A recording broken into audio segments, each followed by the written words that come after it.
Elle n'imaginait pas qu'accepter de travailler dans cette ferme isolée changerait tout, que l'homme que tout le monde décrivait comme sévère et distant verrait en elle exactement ce que les autres appelaient une faiblesse.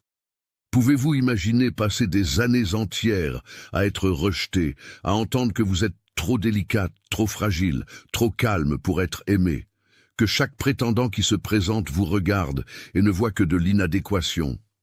Mais cette histoire s'est passée dans l'arrière-pays provençal en 1928, lorsqu'une femme, considérée incapable d'être épouse, a trouvé celui qui l'a vue comme un trésor rare. Avant de continuer, dites-moi dans les commentaires d'où vous regardez cette vidéo. Écrivez votre ville et votre pays. J'adore savoir que ces histoires atteignent chaque coin de la francophonie. Et si vous aimez, laissez votre j'aime et abonnez-vous à la chaîne pour ne pas manquer les prochaines histoires de dépassement de soi et d'amour véritable. Célestine Roux avait 24 ans quand elle a finalement accepté qu'elle ne se marierait peut-être jamais. Ce n'était pas par manque de beauté, car elle avait des traits fins qui attiraient l'attention quand on prenait la peine de la regarder. De grands yeux noisettes expressifs, des cheveux châtains qui brillaient sous la lumière, une peau claire qui rougissait facilement. Mais Célestine possédait quelque chose qui, à cette époque et dans ce lieu, était considéré comme un défaut gravissime. Elle était trop délicate, trop timide. Sa voix sortait douce et basse, même quand elle essayait de parler plus fort. Ses mains, bien que virtuoses avec une aiguille et du fil, étaient fines et fragiles. Son allure était douce, presque éthérée, comme une fleur qui oscille à la moindre brise. Le premier rejet est survenu lorsque Célestine avait 19 ans. Jacques, le fils du propriétaire de l'épicerie, avait montré de l'intérêt. Il venait acheter des bobines de fil dont sa mère n'avait même pas besoin, juste pour avoir une excuse pour discuter. Célestine, timide comme toujours, répondait par monosyllabes, regardant ses propres mains. Elle pensait qu'il l'aimait ainsi. Jusqu'au jour où elle entendit la conversation entre Jacques et son père dans l'arrière-boutique. Célestine était venue livrer une robe terminée pour la mère du garçon et était arrivée sans faire de bruit, comme à son habitude. La voix du père de Jacques était claire et ferme lorsqu'il dit que la jeune fille était jolie, certes, mais trop faible pour la vie à la ferme. Qu'il avait besoin d'une femme forte, qui supporterait le travail lourd, qui aurait une poigne ferme pour commander la maison et aider aux affaires. « Célestine, mon fils, est trop délicate, » expliqua l'homme. « Elle se brisera à la première tempête. » Célestine quitta les lieux le cœur serré, mais elle avait encore de l'espoir. Peut-être que le prochain serait différent. Peut-être que quelqu'un verrait sa valeur. Mais le deuxième rejet vint 6 mois plus tard, avec Charles, un colporteur qui traversait la région. Il avait été enchanté par une broderie que Célestine avait faite, des fleurs si délicates qu'elles semblaient réelles. Ils discutèrent quelquefois. Ou plutôt, ils parlaient et elle écoutait, répondant d'une voix si basse qu'il devait se pencher pour entendre. Charles dit qu'il reviendrait et qu'il voulait mieux la connaître. Célestine broda un mouchoir spécial pour lui offrir à son retour, mais quand Charles revint 3 mois plus tard, il amenait une fiancée, une fille à la voix forte, au rire sonore, aux manières expansives. Célestine vit de loin quand il présenta la femme sur la place du village. Elle entendit quand quelqu'un demanda pourquoi il n'avait pas choisi Célestine, qui était plus jolie. La réponse de Charles résonna.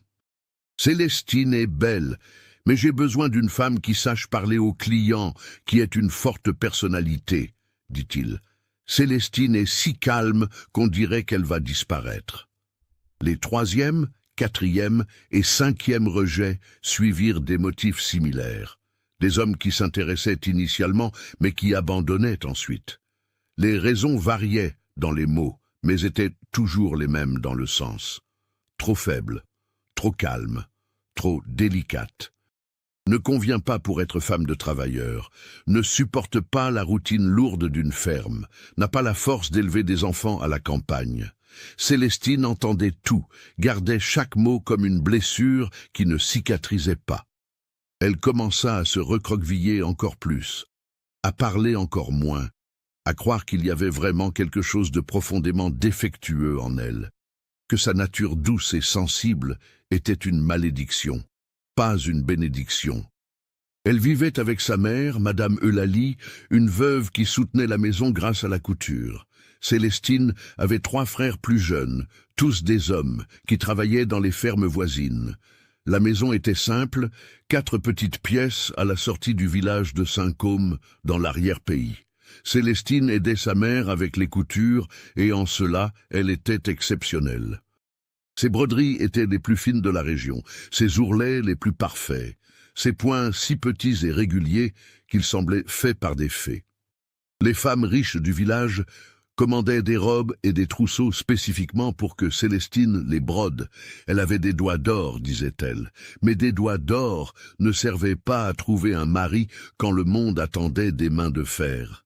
Célestine avait un petit plaisir secret que personne ne connaissait. Quand elle terminait les coutures du jour et que sa mère dormait déjà, elle s'asseyait à la fenêtre de la chambrette qu'elle partageait avec son plus jeune frère, regardait les étoiles et chantait. Une voix fluette, presque un murmure, des chansons qu'elle inventait, des mélodies tristes et belles sur des lieux lointains, des amours impossibles, des jardins fleuris qu'elle ne verrait jamais. Chanter était le seul moment où Célestine sentait qu'elle pouvait être exactement qui elle était sans jugement. Les étoiles ne disaient pas qu'elle était trop faible. La nuit ne se plaignait pas que sa voix était trop basse. Là, dans l'obscurité parfumée par le jasmin qui poussait à la fenêtre, Célestine était suffisante. Ce fut un mardi d'août 1928 que tout commença à changer, bien que Célestine ne le sût pas encore. Madame Eulalie arriva à la maison agitée, chose rare pour une femme toujours sereine. Célestine finissait une nappe avec une broderie de rose quand sa mère entra en parlant vite. « Ma fille, il y a une opportunité », dit Madame Eulalie avec les yeux brillants d'espoir. « Le propriétaire Raphaël Mercier cherche une gouvernante pour le domaine Saint-Antoine. Bon salaire, logée et nourrie. Madame Bernadette, la cuisinière de là-bas, est passée au village aujourd'hui chercher des jeunes filles intéressées. » Célestine sentit son estomac se nouer. Elle connaissait le domaine Saint-Antoine de nom. C'était la propriété la plus prospère de la région, avec des terres qui s'étendaient sur des lieux, du bétail de race, des récoltes abondantes. Et elle connaissait aussi Raphaël Mercier de nom et de vue. Veuve depuis 5 ans, un homme sévère qui venait rarement au village et quand il venait, ne parlait à personne au-delà du strict nécessaire. Grand, les épaules larges, des cheveux sombres commençant à grisonner aux tempes, le regard lointain. L'apparence de quelqu'un qui portait un poids invisible. Célestine avait peur rien que de penser à travailler pour un homme comme ça. « Maman, je ne suis pas faite pour ça », chuchota Célestine d'une voix tremblante. Monsieur Mercier doit avoir besoin de quelqu'un de fort, qui sache commander, qui... Madame Eulalie l'interrompit en tenant les mains de sa fille. Célestine, écoute ce que je vais te dire. Gouvernante, ce n'est pas un travail de force, c'est s'occuper de la grande maison, organiser, broder, arranger les fleurs, superviser le nettoyage, tout ce que tu fais bien. Et le salaire aiderait beaucoup ici à la maison. Tes frères grandissent, ils ont besoin de vêtements, de nourriture. » Célestine se mordit la lèvre inférieure, un geste qu'elle faisait depuis l'enfance quand elle était nerveuse. « Mais, et s'il ne veut pas de moi? S'il dit que je suis trop faible, comme tout le monde le dit ?» La mère soupira profondément. « Ma fille, tu n'es pas faible. Tu es délicate, ce qui est différent. Tu as de la sensibilité, du bon goût, des mains habiles. Cela vaut beaucoup. Et gouvernante est exactement un travail pour une personne comme ça. Madame Bernadette a dit qu'ils ont déjà essayé 3 femmes différentes, mais aucune n'est restée. La maison est à l'abandon, sans soin, depuis que sa femme est décédée. Il a besoin de quelqu'un qui ramène de la vie dans cet endroit. » Célestine sentit une larme brûler ses yeux. « Et si j'échoue? S'il me renvoie comme les autres l'ont fait ?» Madame Eulalie serra les mains de sa fille avec une fermeté inhabituelle. « Alors tu reviens à la maison et tu continues avec moi. » « Mais et si ça marchait, Célestine? Et si c'était ta chance de montrer que ta délicatesse n'est pas une faiblesse, mais une qualité rare. Célestine accepta, plus pour ne pas décevoir sa mère que par conviction personnelle. Le lendemain matin, elle mit sa meilleure robe, bleu marine avec un col blanc qu'elle avait elle-même brodé de fleurs minuscules. Elle attacha ses cheveux en un chignon simple et suivit Madame Eulalie jusqu'à la place, où Madame Bernadette discutait avec d'autres femmes intéressées par le poste. Célestine reconnut deux d'entre elles. Jeanne, une fille robuste au rire fort, qui travaillait à l'épicerie. Thérèse, une jeune veuve au tempérament fort connu pour ne pas se laisser faire. Toutes deux semblaient infiniment plus adéquates pour le travail que Célestine. Elle faillit renoncer là, faillit faire demi-tour et rentrer chez elle. Mais Madame Bernadette la vit et lui fit signe. La cuisinière était une femme d'une 50aine d'années, au corps rond, au visage expressif, marqué par les rides de celle qui souriait beaucoup, bien qu'à ce moment son expression fût sérieuse. Elle regarda les trois candidates d'un œil évaluateur. Jeanne se présenta d'une voix ferme en disant qu'elle était travailleuse, qu'elle n'avait pas peur du gros œuvre, qu'elle savait lire et compter. Thérèse se présenta en disant qu'elle avait l'expérience de tenir une maison, qu'elle était veuve donc, sans mari pour la préoccuper, qu'elle avait besoin du travail. Quand vint le tour de Célestine, elle réussit à peine à parler. Son nom sortit dans un filet de voix. « Je sais coudre, broder, cuisiner un peu ?» dit-elle les mains tremblantes. « Je suis soigneuse et j'aime rendre les choses jolies. » Madame Bernadette étudia Célestine avec une attention qui la fit rougir intensément. La cuisinière remarqua la broderie du col, remarqua les mains délicates, remarqua l'air en retrait. « Vous avez peur du travail dur ?» demanda-t-elle directement. Célestine déglutit et répondit avec honnêteté. « J'ai peur de ne pas être assez forte, » avoua-t-elle d'une voix presque inaudible, « mais je m'efforce beaucoup dans tout ce que je fais. » Madame Bernadette hocha la tête lentement. « Je vais vous emmener toutes les trois pour que le patron décide. Le domaine Saint-Antoine est à 3 lieues d'ici. Nous partons maintenant, la carriole attend. » Le voyage fut une torture pour Célestine. Jeanne et Thérèse discutaient avec animation, spéculant sur la ferme, sur le propriétaire, sur le salaire. Célestine resta silencieuse, regardant le paysage. C'était une belle région. Des collines douces, couvertes de pâturages verts, des clôtures blanches, bien entretenues, du bétail gras paissant tranquillement. Plus elles s'approchèrent du domaine, plus la propriété devenait impressionnante. Le portail principal était haut et bien fait. Le chemin de terre battu était propre et nivelé, les clôtures internes étaient toutes peintes et droites. Des signes de prospérité et d'organisation partout. Quand la grande maison de maître surgit au sommet d'une colline douce, Célestine retint son souffle. C'était une construction imposante, 2 étages, murs de pierre blanche, toit de tuiles rouges, une vaste terrasse à colonnes. Mais il y avait quelque chose de triste dans cette beauté. Les volets étaient trop fermés pour une journée ensoleillée. Le jardin de devant, qui avait dû être magnifique, était à l'abandon. Des rosiers jadis taillés poussaient de manière sauvage. Des parterres envahis par les herbes folles. Des pots cassés, une fontaine de pierre au centre du jardin sans eau, couverte de feuilles mortes. C'était comme si la maison avait cessé de respirer depuis des années. Madame Bernadette les mena jusqu'au perron et leur demanda d'attendre. Elle entra par la porte principale et elles entendirent des voix étouffées à l'intérieur. Célestine eut envie de fuir. Elle regarda Jeanne et Thérèse, toutes deux confiantes, et se sentit encore plus inadéquate. « Je ne devrais pas être ici, » pensa-t-elle. « Il va me regarder et saura immédiatement que je ne conviens pas, que je suis trop faible, trop calme, trop petite pour s'occuper d'une maison si grande. » Elle commença à reculer subtilement vers les marches du perron, pensant descendre et commencer à marcher vers le village. Mais à ce moment, la porte s'ouvrit et Raphaël Mercier apparut. Célestine le vit de près pour la première fois et son cœur s'emballa. C'était un homme grand et d'une forte présence. Il devait mesurer environ 1,80 m. Des épaules larges de quelqu'un qui travaille physiquement, des mains grandes et calleuses. Il portait un pantalon sombre, une chemise blanche aux manches retroussées jusqu'aux coudes, des bretelles en cuir, des cheveux noirs déjà grisonnants sur les côtés, coupés courts, une barbe de quelques jours. Mais ce qui impressionna le plus Célestine, ce furent ses yeux, marron foncé, profond, avec une expression de fatigue si intense qu'elle semblait avoir vieilli son âme. C'étaient les yeux d'une personne qui a cessé d'attendre de bonnes choses de la vie. Raphaël descendit les marches et s'arrêta devant les trois femmes. Madame Bernadette fit les présentations rapides.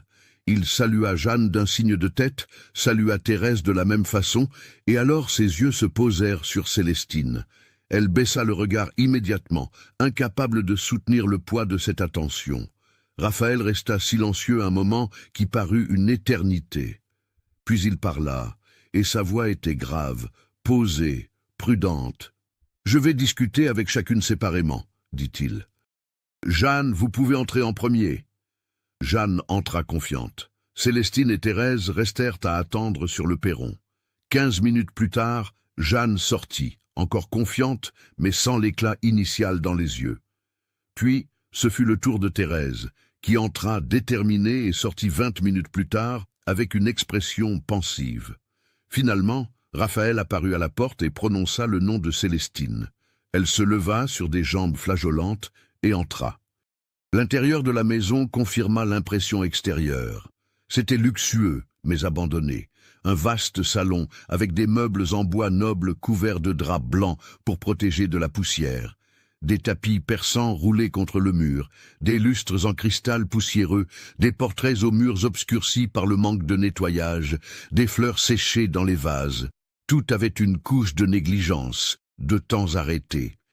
Raphaël la mena jusqu'à un bureau latéral, une pièce plus petite avec un grand écritoire, des bibliothèques, une fenêtre qui donnait sur le jardin abandonné. Il indiqua une chaise à Célestine et s'assit derrière le bureau.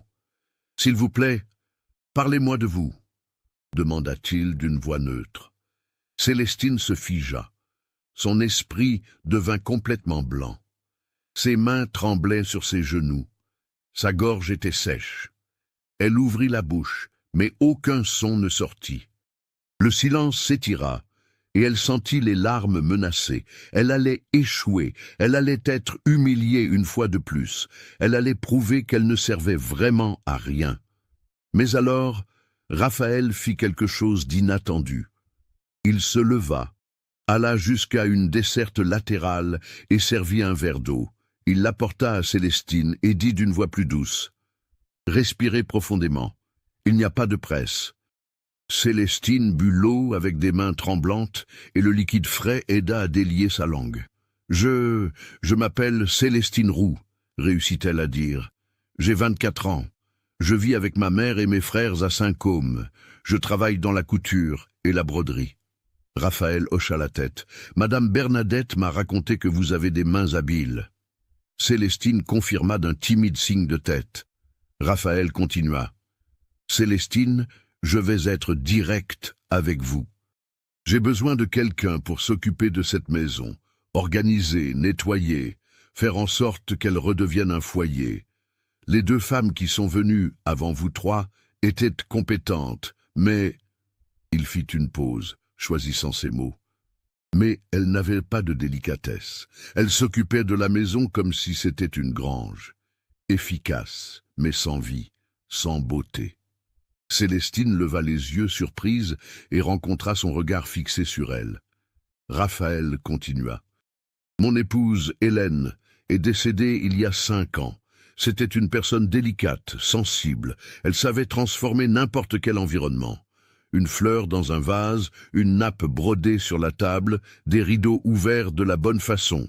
De petits détails qui faisaient toute la différence. Depuis qu'elle est partie, cette maison est devenue juste une construction. Je mange, je dors, je travaille, mais je ne vis pas ici. Vous comprenez la différence ? » Célestine comprit.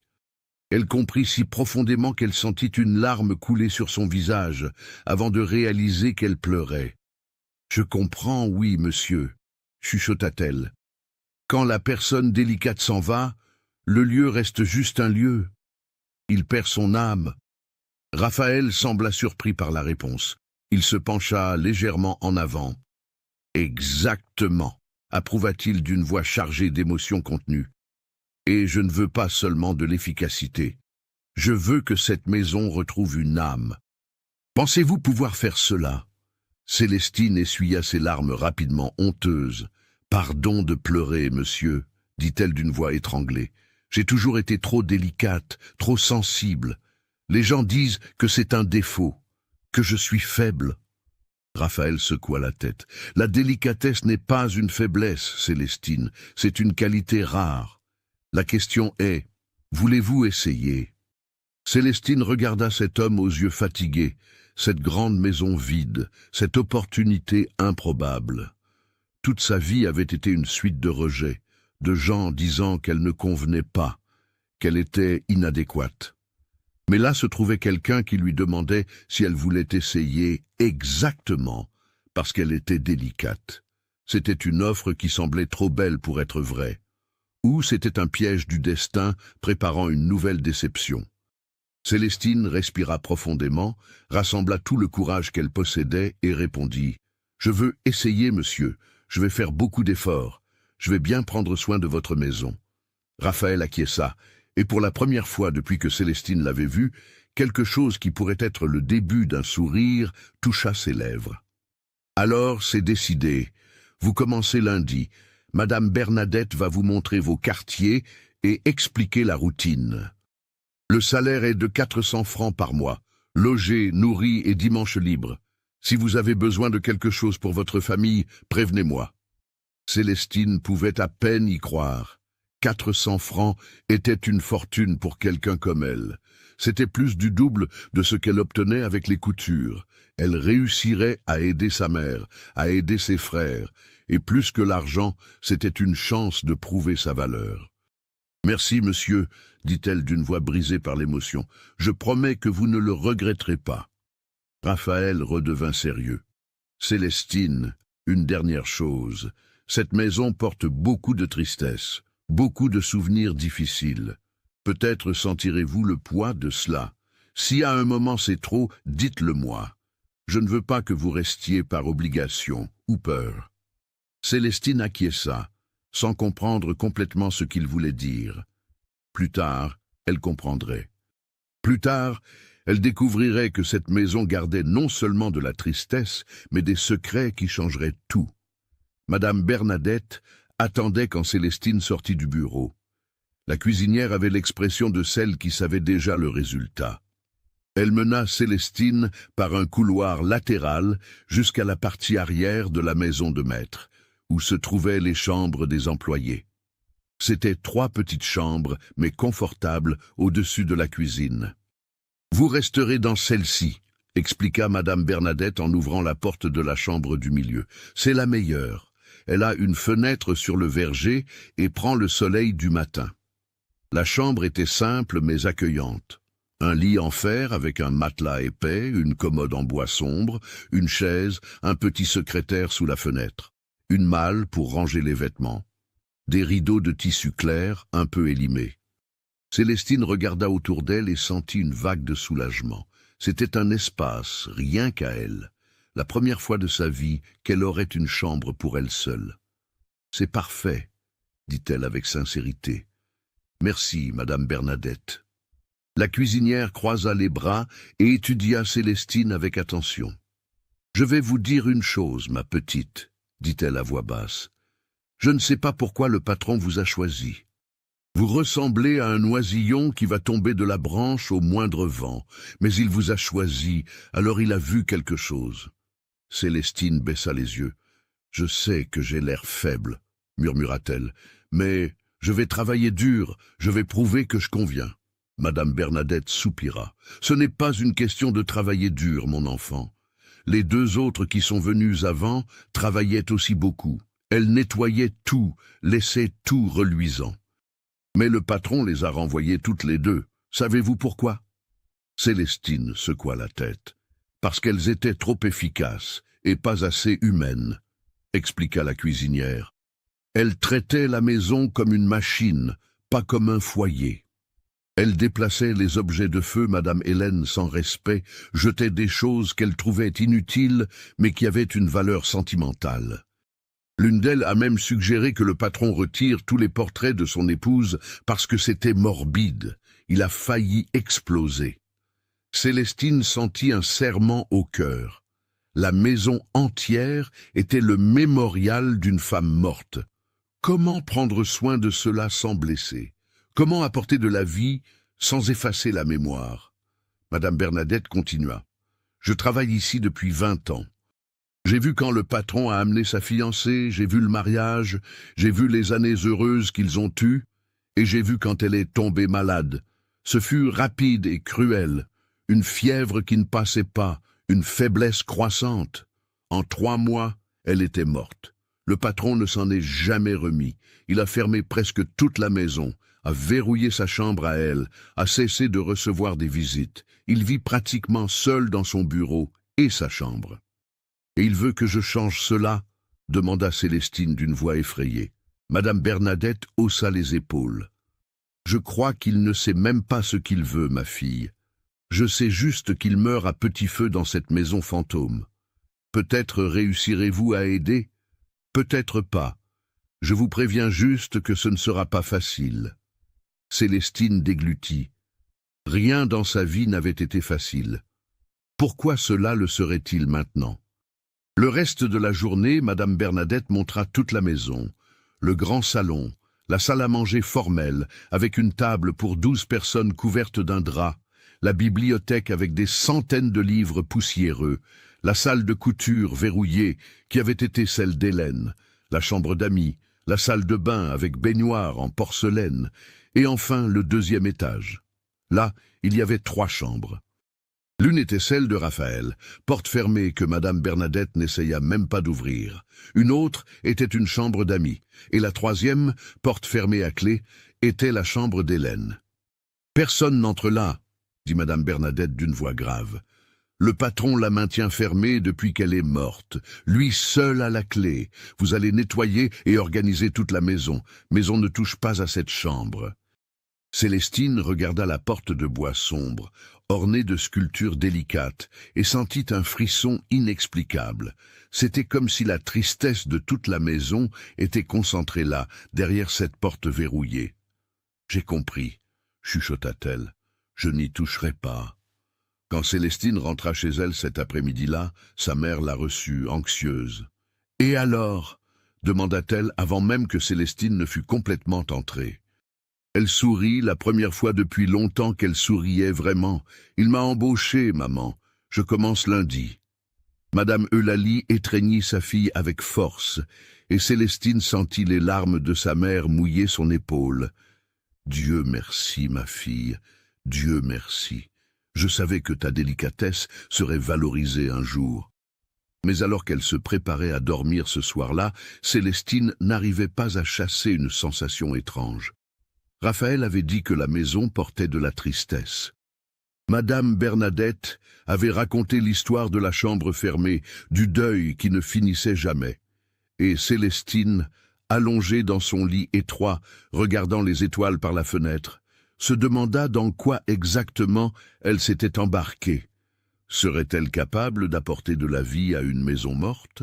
Serait-elle assez forte pour supporter le poids de tant de douleurs accumulées? Et plus important, que se passerait-il quand elle, femme trop délicate et trop sensible, rencontrerait des secrets cachés derrière ses portes closes? Le vent de la nuit souffla, faisant danser les rideaux, et Célestine ferma les yeux. Elle avait jusqu'à lundi pour rassembler son courage. Elle avait jusqu'à lundi pour se préparer à une transformation qu'elle n'imaginait même pas être sur le point d'arriver. Car Raphaël Mercier ne cherchait pas seulement une gouvernante. Il cherchait quelqu'un qui comprit le langage silencieux de la douleur et de la beauté. Et Célestine, sans le savoir, était exactement cette personne. La question était, que se passerait-il quand 2 cœurs trop délicats, tous 2 marqués par le rejet et la perte, commenceraient à se reconnaître l'un dans l'autre? Le lundi se leva froid pour un mois d'août. Célestine se réveilla avant le lever du soleil, prépara sa petite valise, avec le peu de vêtements qu'elle possédait, la trousse de couture que sa mère lui avait offerte, et un petit brin de romarin séché qu'elle portait toujours pour porter bonheur. Madame Eulalie prépara un café fort et étreignit sa fille longuement avant son départ. « Souviens-toi, ma fille, ta délicatesse est ton plus grand trésor, pas ta plus grande faiblesse. » chuchota la mère d'une voix étranglée. Célestine acquiesça, gardant ces mots comme un talisman contre les doutes qui la rongeaient encore de l'intérieur. La marche jusqu'au domaine Saint-Antoine prit 2 heures. Célestine arriva alors que le soleil était déjà haut, illuminant les pâturages verts et le bétail qui paissait tranquille. La maison de maître semblait encore plus imposante sous la lumière du matin, mais aussi plus triste. Les fenêtres closes ressemblaient à des yeux qui ne voulaient pas voir le monde. Le jardin abandonné était une plaie ouverte dans la beauté du lieu. Célestine respira profondément, ajusta la valise sur son épaule et monta les marches du perron. Avant qu'elle ne frappe à la porte, Madame Bernadette l'avait déjà vue et ouvrit avec une expression mêlant accueil et scepticisme. « Tu es arrivé tôt, c'est bon signe, » dit la cuisinière. « Viens, je vais te montrer où ranger tes affaires, et ensuite nous prendrons le café. » Le patron est déjà sorti pour inspecter le bétail, il ne rentre qu'en fin d'après-midi. Célestine suivit Madame Bernadette jusqu'à sa chambre, rangea ses quelques biens dans la commode et la malle, et descendit à la cuisine. C'était une pièce vaste et chaude, avec une grande cuisinière à bois. Une table en bois massif au centre, des étagères pleines de casseroles en cuivre, des fenêtres donnant sur le potager à l'arrière. Cela sentait le pain frais et le café fort. Elles s'assirent à la table et Madame Bernadette servit du café au lait, du pain avec du beurre et du fromage frais. Pendant qu'elle mangeait, la cuisinière expliqua la routine. « Tu vas t'occuper de la maison principale, nettoyage, organisation, linge de lit, arrangement. Moi je m'occupe de la cuisine, de la nourriture, du potager. Nous avons 2 hommes qui travaillent seulement au nettoyage extérieur et au jardin, mais ils n'entrent pas dans la maison. Le patron n'aime pas que trop de gens circulent, alors il n'y a que nous 2 ici à l'intérieur. » Célestine écoutait attentivement, mâchant lentement. « Et Monsieur Raphaël, comment est-il au quotidien ?» Madame Bernadette soupira. Silencieux. Il se lève tôt, prend un café rapide, passe toute la journée à travailler sur le domaine. Il déjeune parfois il saute le repas. Il dîne toujours, mais il mange seul dans le bureau. Il ne parle pas beaucoup, il ne reçoit pas de visites. Il vit comme un fantôme dans sa propre maison. Célestine sentit un serrement au cœur. Quelle solitude devait être la sienne. Vivre dans une maison si grande, entourée seulement de souvenirs et de silence. Elle termina son café et demanda par où elle devait commencer. Madame Bernadette suggéra le grand salon. Il est fermé depuis des mois, ouvre les fenêtres, fait la poussière, laisse entrer le soleil. Mais attention aux objets personnels, surtout tout ce qui a appartenu à Madame Hélène. Le patron est sensible à ça. Célestine monta au salon avec un seau, des chiffons et le soin révérencieux de qui entre dans un temple. Elle ouvrit les lourdes fenêtres, et la lumière du soleil envahit la pièce, révélant des couches de poussière qui dansaient dans l'air. Elle commença doucement, retirant les draps blancs des meubles. Apparurent un canapé de velours bordeaux, des fauteuils en cuir, un buffet en bois travaillé. Chaque meuble était une pièce de qualité, choisie avec goût. Célestine nettoya chaque surface avec délicatesse, passant le chiffon doucement, comme si elle caressait. Ce n'était pas seulement un nettoyage, c'était un rituel de respect. Sur le buffet, il y avait des cadres photos couverts de poussière. Célestine nettoya chacun avec un soin particulier. Apparurent des photographies. L'une montrait un homme plus jeune, ce devait être Raphaël vers la trentaine, aux côtés d'une femme magnifique. Elle était grande et élégante, les cheveux sombres attachés dans une coiffure élaborée, une robe claire en dentelle, un sourire lumineux qui éclairait toute la photo. Hélène.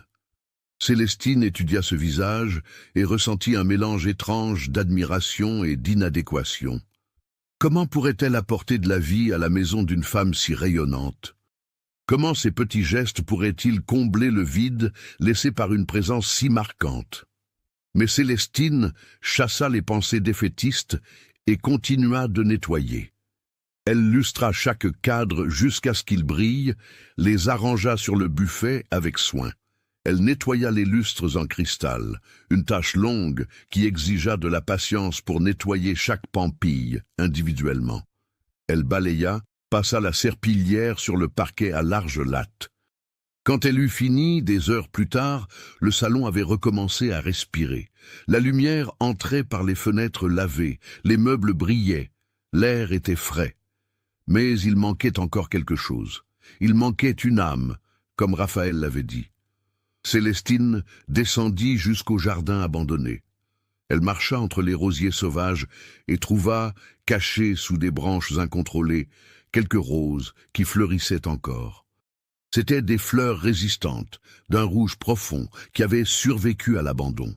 Elle en cueillit une demi-douzaine avec soin pour ne pas les abîmer, retourna à la cuisine, prit un vase en porcelaine blanche qu'elle trouva dans l'armoire, le remplit d'eau fraîche et arrangea les roses avec attention. Chaque fleur positionnée pour montrer sa beauté, certaines plus hautes, d'autres plus basses, le feuillage distribué de manière équilibrée. Elle porta la composition au salon et la posa au milieu de la table basse. L'effet fut immédiat. Le salon, qui était simplement propre, était maintenant vivant. Les roses rouges étaient un point focal qui attirait le regard, qui donnait un but à la pièce. Célestine sourit satisfaite. Un premier petit triomphe. Elle passa le reste de l'après-midi à nettoyer la salle à manger, utilisant la même technique. Nettoyage soigneux, respect des objets, et à la fin, une touche de vie. Elle trouva dans l'armoire de l'office une nappe en lin aux broderies délicates, probablement faite par Hélène. Elle la lava avec soin, la repassa et l'étendit sur la grande table. La broderie de fleurs bleues se remit à briller. Elle cueillit un brin de menthe du potager et le plaça dans un petit vase en verre au centre de la table. L'arôme frais parfuma toute la pièce. Quand Raphaël arriva en fin d'après-midi, Célestine était à la cuisine, aidant Madame Bernadette à préparer le dîner. Elles entendirent des pas lourds dans l'entrée, puis le silence.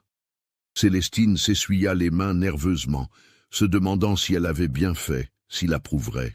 Madame Bernadette lui donna un coup de coude. « Va voir s'il veut dîner à la salle à manger aujourd'hui, » suggéra-t-elle. « Dis-lui que la salle est prête. » Célestine marcha dans le couloir, le cœur battant la chamade, et trouva Raphaël arrêté à la porte du grand salon, regardant à l'intérieur. Il était immobile, avec une expression qu'elle n'arrivait pas à déchiffrer. Célestine s'approcha avec hésitation. « Bonsoir, monsieur, » dit-elle d'une voix basse. « J'ai nettoyé le salon aujourd'hui. J'espère que cela convient. » Raphaël continuait de regarder fixement le bouquet de roses sur la table basse. Le silence s'étira si longtemps que Célestine commença à penser qu'elle avait fait quelque chose de mal. Elle allait s'excuser quand il parla finalement. « Hélène avait l'habitude de faire ça, » dit-il d'une voix rauque. Elle cueillait des roses du jardin et les laissait dans le salon. Elle disait qu'une maison sans fleurs était une maison sans vie. Célestine sentit un nœud dans la gorge. « Pardon, monsieur, » chuchota-t-elle. « Je ne savais pas. Je peux les enlever si vous préférez. » Raphaël se tourna vers elle alors et Célestine vit quelque chose de différent dans ses yeux. Ce n'était pas de la colère. C'était une chose plus complexe, un mélange de douleur et de quelque chose qui ressemblait à du soulagement. « Ne les enlevez pas, » demanda-t-il. « C'est parfait, exactement comme elle faisait. » Il entra dans le salon, marcha lentement en regardant chaque détail. Il passa les doigts sur le canapé propre, regarda les cadres photos arrangés, observa la lumière entrant par les fenêtres ouvertes. « Cela faisait 5 ans que je n'étais pas entré ici, » avoua-t-il, sans regarder Célestine. « J'ai fait fermer après sa mort. Je ne pouvais pas voir. » Célestine ne savait pas quoi dire, alors elle resta dans un silence respectueux. Raphaël la regarda enfin. « Vous avez la main délicate, Célestine. Vous avez apporté de la vie sans effacer la mémoire. C'est rare. » Le compliment réchauffa Célestine de l'intérieur d'une façon qu'elle n'attendait pas. C'était une reconnaissance qu'elle n'avait jamais reçue, une validation de sa nature au lieu d'une critique. « Merci, monsieur », réussit-elle à dire. « Je prendrai grand soin de la maison, je le promets. » Raphaël acquiesça. Madame Bernadette demandait si monsieur veut dîner dans la salle à manger aujourd'hui, ajouta Célestine en rassemblant son courage. La table est prête. Raphaël hésita, un conflit visible sur son visage. Puis, à la surprise de Célestine, il accepta. C'est d'accord. Cela fait longtemps que je n'ai pas dîné à table comme une personne civilisée. Je vais me laver et je descends dans 20 minutes. Célestine courut à la cuisine et transmit la nouvelle à Madame Bernadette, qui haussa les sourcils de surprise. « D'où Jésus ?» s'exclama la cuisinière. « Je ne sais pas ce que tu as fait, gamine, mais en un jour, tu as déjà réussi ce que personne n'a réussi en 5 ans. Tu as sorti l'homme de sa tanière. » Le dîner fut un événement silencieux, mais significatif. Raphaël s'assit en bout de table. Célestine et Madame Bernadette proposèrent de manger à la cuisine, mais il insista pour qu'elle s'assoie avec lui. « Cela n'a pas de sens d'utiliser une table pour 12 personnes pour un seul, » argua-t-il. Ils mangèrent du poulet en sauce avec du riz et des légumes du potager, accompagnés de pain frais. Raphaël mangea lentement, regardant occasionnellement le brin de menthe au centre de la table, la broderie de la nappe, les bougies que Célestine avait allumées dans les chandeliers. Ils ne parlèrent pas beaucoup, mais le silence n'était pas inconfortable. C'était le silence de personnes commençant à s'habituer à la présence les unes des autres. Quand il eut terminé, Raphaël remercia pour le repas, regarda Célestine et dit « Continuez à faire ce que vous faites. La maison semble déjà différente. » Puis il monta dans ses appartements. Madame Bernadette débarrassa la table en secouant la tête, admirative. « 5 ans, répéta-t-elle, 5 ans enfermé en lui-même, et toi, en un jour, tu ouvres une brèche. » Célestine n'osa pas ressentir trop d'orgueil, ce n'était que le premier jour. Il y avait encore toute la maison devant elle, il y avait encore la chambre fermée à l'étage, il y avait encore des mystères qu'elle n'imaginait même pas exister. Les jours suivants établirent une routine. Célestine se levait tôt, prenait le café avec Madame Bernadette et commençait à travailler dans une partie différente de la maison. Elle nettoya la bibliothèque, organisa les livres par sujet, ouvrit les fenêtres pour aérer l'odeur de renfermé. Elle trouva des volumes de poésie qui avaient des marques dans les marges, des annotations d'une écriture féminine délicate. Elle lut quelques vers marqués et comprit un peu plus Hélène. Elle était romantique, rêveuse, amoureuse de la beauté. Célestine avait l'impression de connaître un fantôme à travers les traces qu'elle avait laissées. Elle nettoya la grande salle de bain, frotta la baignoire en porcelaine jusqu'à ce qu'elle brille, changea les rideaux moisis pour d'autres qu'elle trouva dans l'armoire à linge. Elle lava des serviettes qui étaient gardées depuis des années, les repassa et les plia avec soin. Chaque tâche était exécutée avec attention aux détails, avec respect, avec cette délicatesse qui était sa marque. Et chaque jour, en fin d'après-midi, Raphaël trouvait un petit détail nouveau.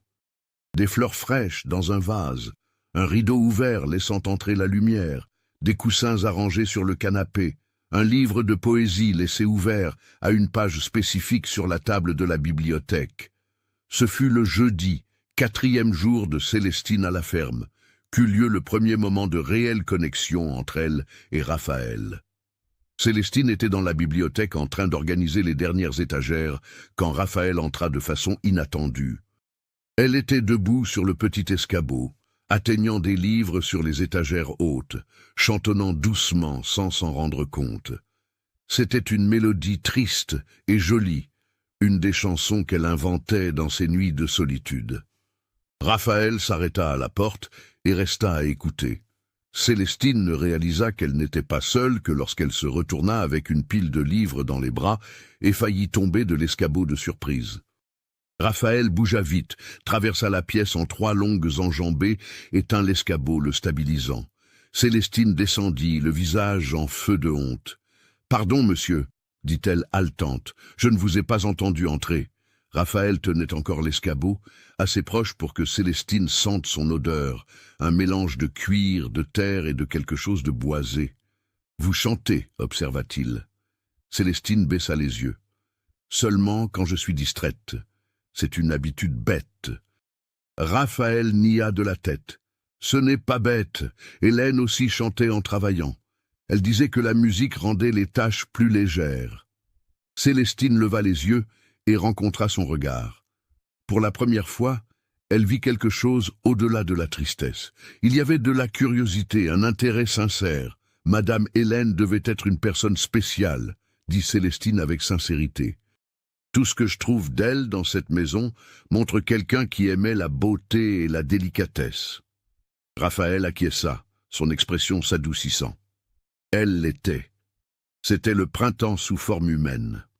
Tout ce qu'elle touchait prenait vie. Il fit une pause, semblant surpris lui-même de parler autant.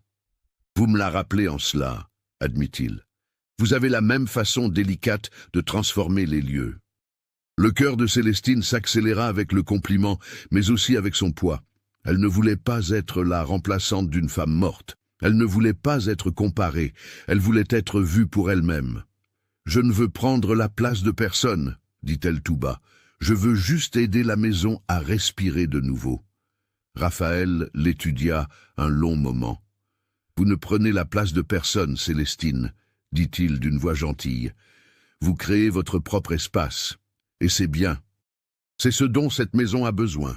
Si vous aimez cette histoire d'amour et de dépassement de soi, laissez votre j'aime pour que la chaîne continue d'apporter plus d'histoires émouvantes comme celle-ci. » Ils restèrent là un moment suspendus dans le temps, se regardant l'un l'autre, quelque chose de ténu et fragile commençant à se former entre eux.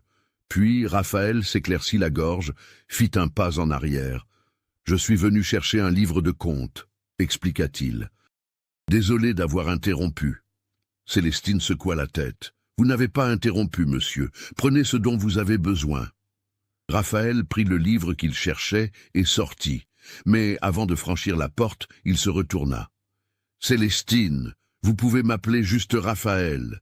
Monsieur me fait me sentir vieux. » Elle sourit timidement. « D'accord, monsieur Raphaël. » Il faillit sourire aussi. « Juste Raphaël, » corrigea-t-il. Elle acquiesça et il sortit. Célestine resta immobile dans la bibliothèque, le cœur battant la mesure. Que venait-il de se passer? Était-ce juste un patron gentil avec une employée? Ou y avait-il quelque chose de plus?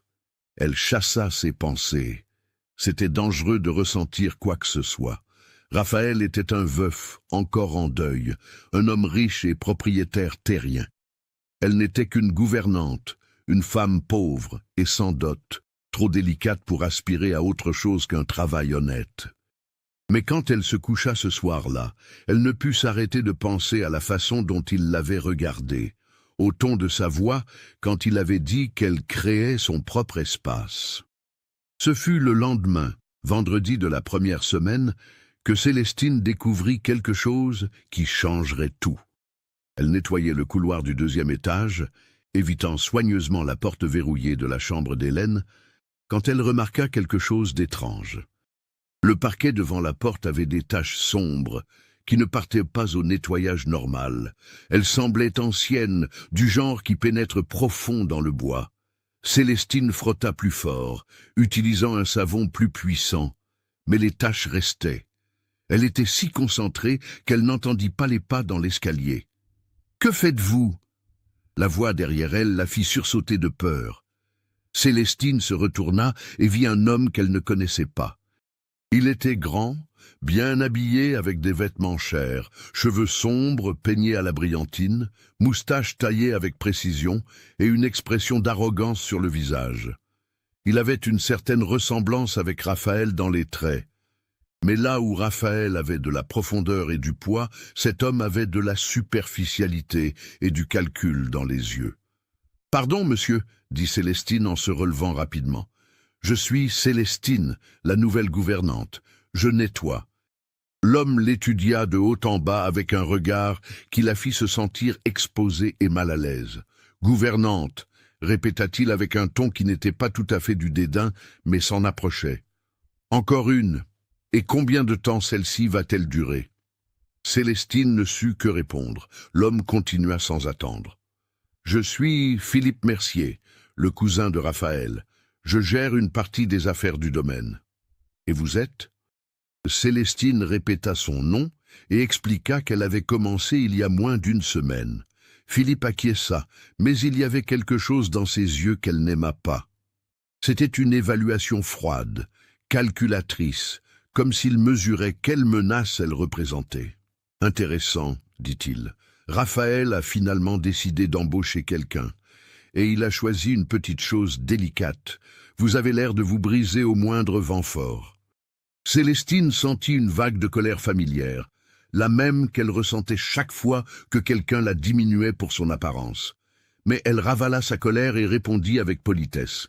« La délicatesse n'est pas de la fragilité, monsieur. » Philippe eut un rire bref. « Nous verrons combien de temps vous durerez ici, ma petite. Cette maison a tendance à dévorer les gens, surtout les délicats. » Il passa devant elle sans plus d'explication et descendit les escaliers. Célestine resta tremblante. Pas de peur exactement, mais de quelque chose proche de l'alerte. Il y avait une menace dans ses paroles, quelque chose sous la surface qu'elle ne comprenait pas complètement. Ce soir-là, pendant le dîner, Célestine mentionna nonchalamment qu'elle avait rencontré Philippe. Raphaël, qui mangeait tranquillement, se figea, sa fourchette en l'air. « Il est venu ici ?» demanda-t-il d'une voix tendue. Célestine acquiesça. Il a dit qu'il gérait une partie des affaires. Raphaël posa sa fourchette dans l'assiette avec une prudence contrôlée. Philippe gère le transport du bétail et une partie des ventes, expliqua-t-il. Mais il n'a pas l'autorisation d'entrer dans la maison principale quand il veut. C'est un cousin, pas un frère. Que voulait-il? Célestine perçut la tension soudaine dans l'air. Je ne sais pas, monsieur Raphaël. Je l'ai croisé dans le couloir du 2e étage. Il m'a vu nettoyer et est parti. Raphaël fronça les sourcils. 2e étage, près de quelle chambre? Célestine hésita. Près de la chambre qui reste fermée. La chambre de madame Hélène. Le visage de Raphaël s'assombrit. S'il revient, prévenez-moi immédiatement, dit-il d'une voix dure. Philippe a l'habitude d'apparaître sans prévenir et de fouiner où il ne doit pas, surtout dans cette chambre. Célestine allait demander plus quand madame Bernadette intervint en changeant de sujet. La cuisinière avait le don de sentir quand la tension montait trop. Mais Célestine garda l'information. Philippe s'intéressait à la chambre fermée. Pourquoi? Qu'y avait-il là qui importait? Et pourquoi Raphaël semblait-il si protecteur, si territorial sur cet espace? Les jours suivants apportèrent plus de changements subtils à la ferme. Célestine termina le nettoyage de toute la maison, sauf bien sûr la chambre d'Hélène. Chaque pièce était aérée, propre, décorée de petites touches personnelles, fleurs fraîches, rideaux ouverts, objets arrangés avec goût. La transformation était visible. Même les employés qui travaillaient dans les pâturages commentaient. « La maison a retrouvé son âme », dit l'un des vachers les plus âgés à madame Bernadette, et la cuisinière transmit le compliment à Célestine. Plus significative était la transformation de Raphaël. Il commença à passer plus de temps à la maison au lieu de se cacher au travail jusqu'à tard. Il dînait à table tous les soirs maintenant. Parfois même il discutait un peu, racontant le bétail, les plantations, les plans pour le domaine. Célestine n'écoutait plus qu'elle ne parlait, mais quand elle parlait, il prêtait une attention sincère. Il demandait des nouvelles de sa famille, des coutures qu'elle faisait, des livres qu'elle avait remarqués dans la bibliothèque. Ce fut lors d'une de ces conversations de dîner, déjà dans la 2e semaine de Célestine au domaine, qu'eut lieu le second moment de connexion réelle.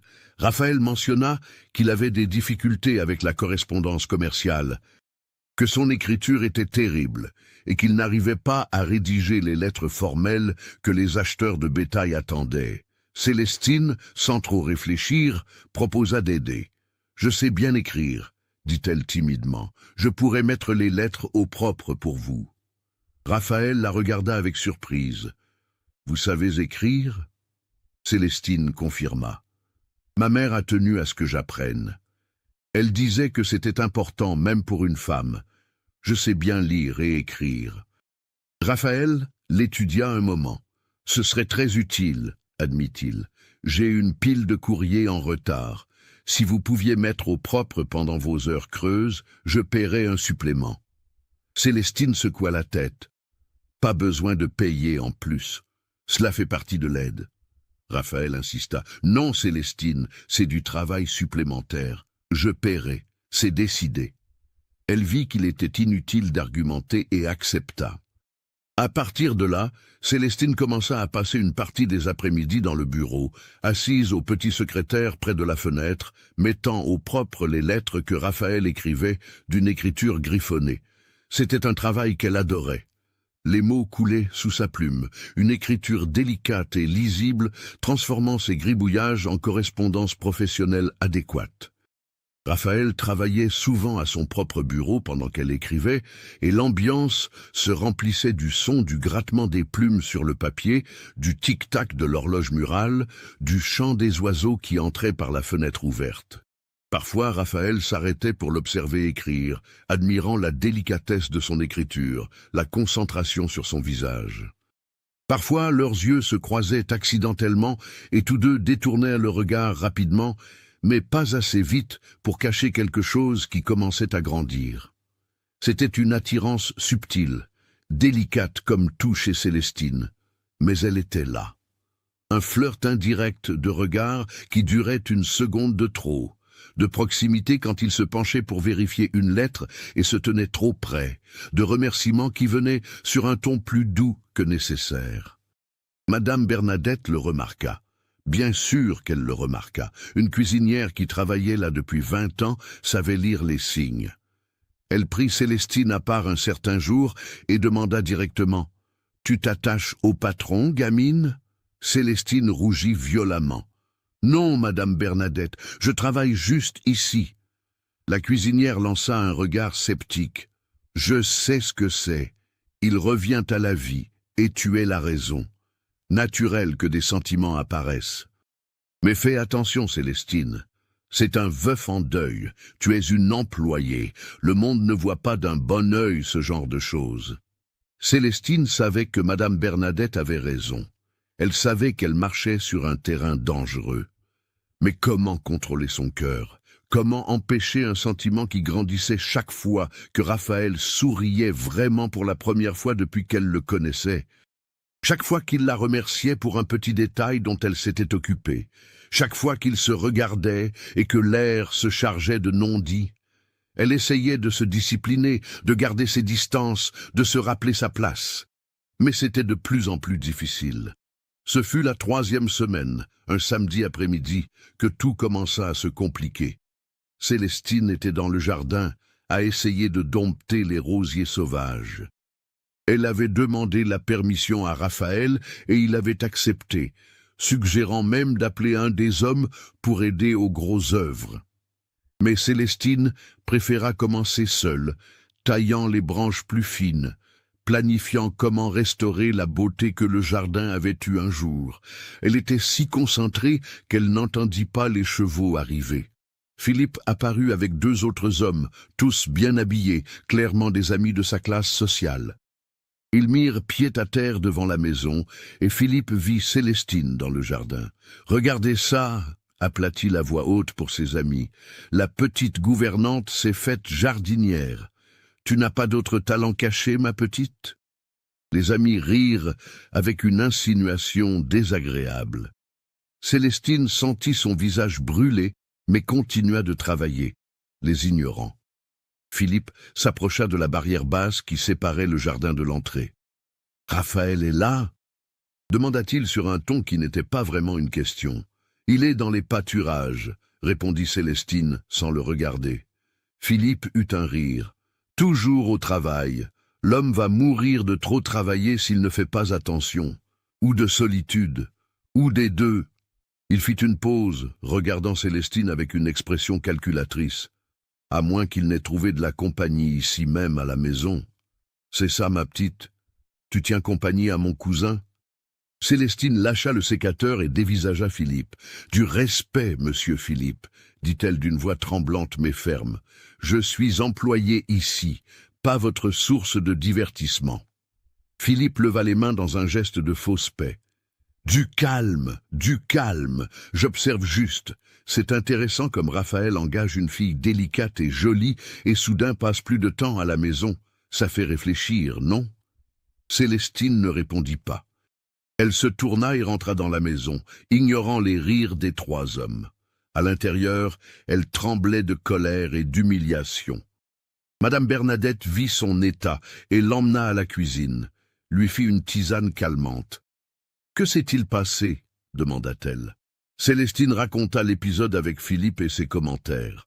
La cuisinière secoua la tête avec une expression sombre. « Philippe est un problème depuis des années », expliqua-t-elle. Quand le patron a épousé Madame Hélène, Philippe espérait qu'il n'aurait pas d'enfant pour que l'héritage lui revienne éventuellement, étant le cousin le plus proche.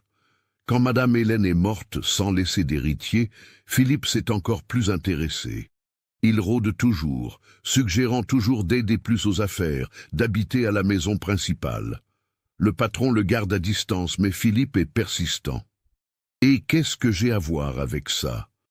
demanda Célestine confuse. Madame Bernadette soupira. « Si Raphaël s'attache à toi, si Dieu veut qu'il se remarie, Philippe perd complètement ses chances d'hériter. C'est pour ça qu'il t'a à l'œil. Il mesure quelle menace tu représentes. Et apparemment, il voit que tu en représentes une grande. » Célestine sentit un froid dans le dos. Elle n'avait pas pensé aux implications plus larges. Elle avait pensé seulement à faire son travail, à peut-être nourrir l'espoir secret que Raphaël puisse l'avoir comme plus qu'une employée. Mais elle n'avait pas considéré qu'il pourrait y avoir des ennemis à cette possibilité, qu'il pourrait y avoir quelqu'un travaillant activement contre toute chance de bonheur pour Raphaël, et pire, travaillant contre elle. Quand Raphaël rentra à la tombée de la nuit, Philippe et ses amis étaient déjà partis. Célestine pensa à raconter les commentaires désagréables, mais décida de ne rien dire. Elle ne voulait pas avoir l'air de se plaindre, de ne pas supporter les situations difficiles. Elle avait déjà la réputation d'être trop délicate. Elle n'allait pas confirmer en se plaignant à la première provocation sérieuse, mais Raphaël perçut que quelque chose n'allait pas. Pendant le dîner, il remarqua que Célestine était trop silencieuse, qu'elle touchait à sa nourriture sans manger beaucoup, qu'elle évitait de le regarder directement.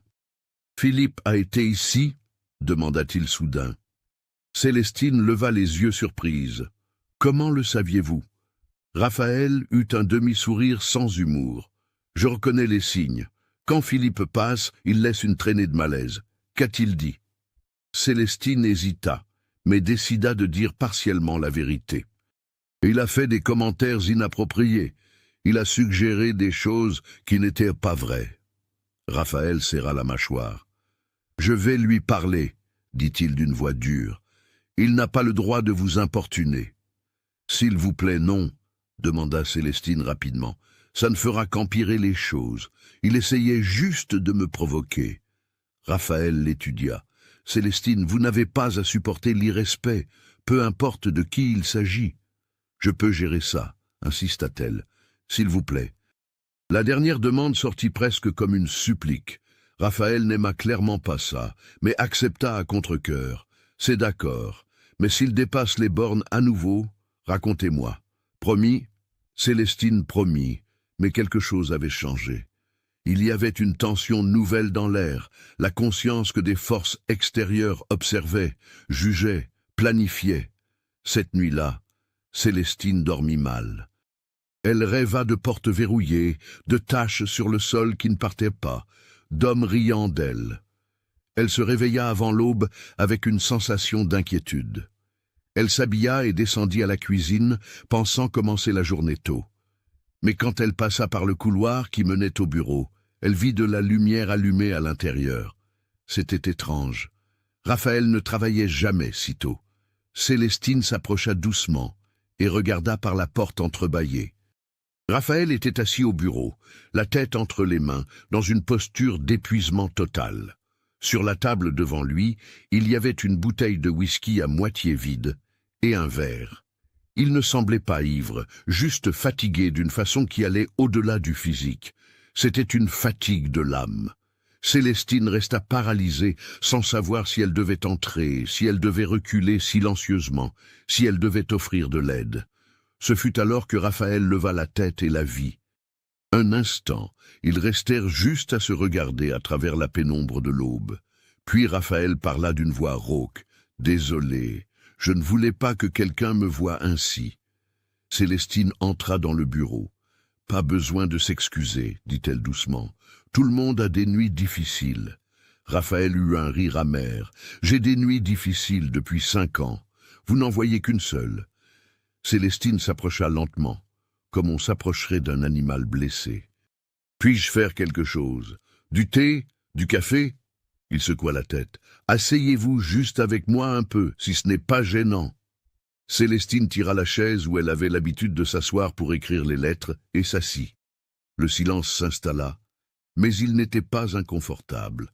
C'était un silence de compagnie, d'une présence qui réconforte sans exiger de mots. Après un temps indéterminé, Raphaël commença à parler. « Aujourd'hui, cela fait 5 ans exactement, dit-il. 5 ans qu'Hélène est morte. Je me réveille chaque année ce jour-là, et c'est comme si c'était hier. La douleur revient entière, fraîche, impossible de respirer autour d'elle. » Célestine sentit les larmes brûler ses yeux. « Je suis désolé, » chuchota-t-elle. Raphaël continua comme s'il avait ouvert une vanne qu'il ne pouvait plus fermer. « Elle est morte dans la chambre de l'étage, une fièvre que les médecins n'ont pas réussi à guérir. Ça a pris 3 semaines. 3 semaines de souffrance pendant que je regardais impuissant. À la fin, elle ne me reconnaissait même plus. Elle délirait seulement, appelant sa mère qui était déjà morte depuis des années. Quand elle est finalement partie, j'ai senti du soulagement qu'elle soit en paix, et après je me suis haï pour avoir senti du soulagement. » Célestine ne retint pas ses larmes. Elles coulèrent libres sur son visage pendant qu'elle écoutait. « Vous ne devez pas vous haïr pour cela, » dit-elle d'une voix étranglée. « L'amour véritable veut que la personne aimée cesse de souffrir, même si cela signifie la perdre. Vous avez senti du soulagement parce que vous l'aimiez, pas en dépit de l'aimer. » Raphaël la regarda alors, la regarda vraiment, et Célestine vit une vulnérabilité totale dans ses yeux. « Comment êtes-vous si sage en étant si jeune ?» demanda-t-il. Célestine eut un demi-sourire mouillé de larmes. « La douleur enseigne, » répondit-elle. « Peut-être pas la même douleur que la vôtre, mais la douleur enseigne. » Raphaël tendit la main sur la table et, après une hésitation, Célestine plaça sa main dans la sienne. Ses doigts à lui étaient grands, calleux, chauds. Ils enveloppèrent la main petite et froide d'elle avec gentillesse. « Merci d'être là, » dit-il. « Merci de ne pas me juger, de ne pas penser que je suis faible. » Célestine serra sa main. « La douleur n'est pas une faiblesse, » dit-elle en écho aux mots qu'il avait lui-même dit sur la délicatesse. « C'est la preuve que vous avez aimé profondément. Et cela, c'est de la force. » Ils restèrent là, mains unies sur le vieux bureau. La lumière de l'aube commençant à illuminer la pièce, quelque chose de profond et vrai se formant entre 2 cœurs blessés qui commençaient à reconnaître une guérison mutuelle. Ce fut Madame Bernadette qui les trouva ainsi une demi-heure plus tard, quand elle vint préparer le café. Elle s'arrêta à la porte du bureau, vit les mains entrelacées, vit les larmes sécher sur les visages de tous deux et comprit. Quelque chose avait changé de façon irréversible. Elle se retira silencieusement, mais savait que les complications ne faisaient que commencer. Car l'amour naissant entre un veuf riche et une gouvernante pauvre n'était jamais une histoire simple. Surtout quand il y avait des cousins ambitieux rôdant dans l'ombre, attendant l'opportunité de détruire toute chance de bonheur. Et surtout quand il y avait une porte verrouillée à l'étage, gardant des secrets que personne n'avait encore découverts. Des secrets qui, une fois révélés, testeraient cet amour fragile et nouveau, d'une manière qu'aucun d'eux ne pouvait prévoir. Les semaines suivantes apportèrent des changements que ni Célestine ni Raphaël n'attendaient. Ce qui avait commencé comme une relation de patron et employé s'était transformé en quelque chose de plus profond, plus complexe. Ils ne parlaient pas ouvertement de ce qui grandissait entre eux, mais c'était là dans chaque regard prolongé, dans chaque conversation qui s'étendait au-delà du nécessaire, dans chaque excuse qu'ils trouvaient pour être dans la même pièce. Célestine se réveillait en pensant à lui. Elle choisissait ses robes avec plus de soin, attachait ses cheveux d'une façon qu'elle savait qu'il trouvait jolie, parce qu'elle avait vu comment il la regardait quand elle portait telle coiffure. Raphaël, de son côté, commença à passer encore plus de temps à la maison. Il inventait des raisons pour être au bureau quand il savait que Célestine viendrait mettre le courrier au propre. Il louait les détails qu'elle ajoutait à la maison, non seulement avec des mots polis, mais avec un ton de voix qui portait une affection sincère. Madame Bernadette observait tout avec un mélange de joie et d'inquiétude. Elle voulait voir le patron heureux à nouveau, voulait que Célestine trouve l'amour véritable, mais elle connaissait le monde, connaissait comment la société fonctionnait, et savait que les problèmes viendraient. Un jour, alors qu'elle préparait le déjeuner ensemble, la cuisinière décida de parler. « Célestine, ma fille, je dois te demander une chose, et je veux une réponse honnête. Es-tu en train de tomber amoureuse du patron ?» Célestine arrêta d'éplucher les pommes de terre, resta immobile un moment trop long. Elle n'avait pas le courage de mentir à Madame Bernadette, mais avait aussi peur d'admettre la vérité à voix haute. « Je ne voulais pas », chuchota-t-elle finalement. « Je sais que je ne devrais pas. Je sais que je suis juste une employée, qu'il est un veuf qui aime encore sa femme, que ça ne marchera jamais. Mais quand je suis près de lui, je sens comme si j'avais enfin trouvé quelqu'un qui me voit vraiment, qui ne pense pas que je suis faible ou inadéquate, qui valorise exactement ce que je suis. » Les larmes commencèrent à tomber. Comment ne pas tomber amoureuse de quelqu'un comme ça? Madame Bernadette étreignit la jeune fille, la serrant avec une force maternelle. « Je sais, ma chérie, je sais, et il tombe amoureux de toi aussi. N'importe quel aveugle peut le voir. » Célestine s'écarta en essuyant ses larmes, et cela ne fait que rendre tout pire, parce que quand il réalisera ce qu'il fait, quand la société commencera à parler, quand des gens comme Philippe commenceront à faire pression, il reculera. Il réalisera que je ne suis pas faite pour lui, que je suis trop délicate, trop pauvre, trop insignifiante, et je perdrai non seulement lui, mais cet endroit que j'ai appris à aimer, cette maison dont j'ai pris soin comme si c'était la mienne.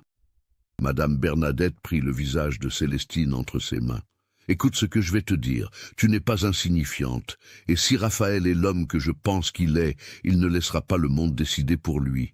Mais tu dois être prête à te battre, Célestine.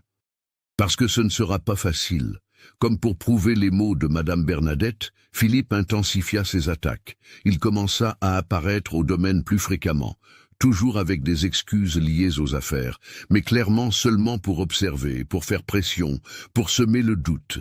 Un jour, il arriva alors que Raphaël et Célestine étaient au bureau travaillant sur le courrier. La porte était ouverte, tout était approprié, mais Philippe s'arrêta à l'entrée avec un sourire malicieux. « Quelle scène domestique !» commenta-t-il. « Le propriétaire et sa secrétaire particulière, ou est-ce gouvernante? Je suis confus sur la fonction qu'elle exerce réellement ici. » Raphaël se leva brusquement avec une expression furieuse. « Philippe, tu as dépassé les bornes. Célestine travaille ici honnêtement, et je ne tolérerai pas tes insinuations. » Philippe entra dans le bureau sans y être invité. « Cousin, je me préoccupe juste de toi, de ta réputation. Les gens au village parlent déjà. Ils disent que la jolie gouvernante a ensorcelé le propriétaire, qu'il ne pense plus clairement, qu'il déshonore la mémoire d'Hélène en s'attachant à la première femme qui apparaît après 5 ans. » Célestine eut l'impression d'avoir reçu une gifle. Les mots de Philippe faisaient écho à ses propres peurs les plus profondes. Elle se leva aussi, rassemblant les papiers avec des mains tremblantes. « Excusez-moi, » murmura-t-elle, « je vais vous laisser discuter. » Mais Raphaël retint son bras gentiment quand elle passa.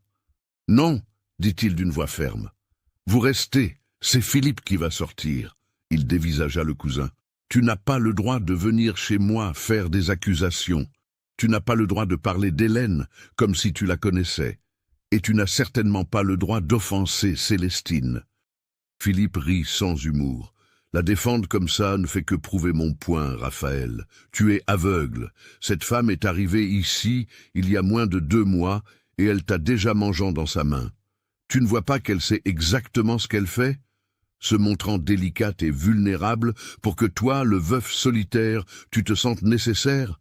C'est de la manipulation classique. Raphaël fit un pas vers Philippe avec une posture menaçante. « Sors de ma maison, maintenant. Et ne reviens pas à moins que je t'appelle. Tu es viré de la gestion du transport.